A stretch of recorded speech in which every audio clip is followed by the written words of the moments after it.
Good afternoon. I'm over here at Mrs. Nasso's home. Haven't put a video up in a minute, so I'm gonna show you where we're at. So far, the room is getting done. I got my people out here doing the masonry, the brickwork. All right, we're gonna do some front face on there. Got the tiles all done already. And on the ceiling, because she had a old style cement type ceiling, so nothing was holding. So we ended up using a liquid nail and then fastening all that stuff. So hopefully tomorrow we'll pull that down and it'll be dry.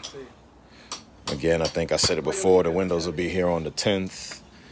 They'll be installing that. We're waiting for the windows in order to move forward and go ahead and change out that window and put in that door that she was looking for.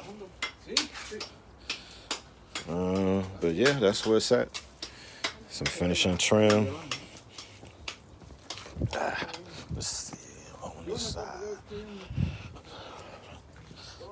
So this brickwork will be done tomorrow. He started it today. And that's the other side of it. Pretty good if I say so myself, and I do. All right. Yeah, we'll put another coat of mud on the sheetrock. But that'll be tomorrow. All right, that's where we at. Thank you.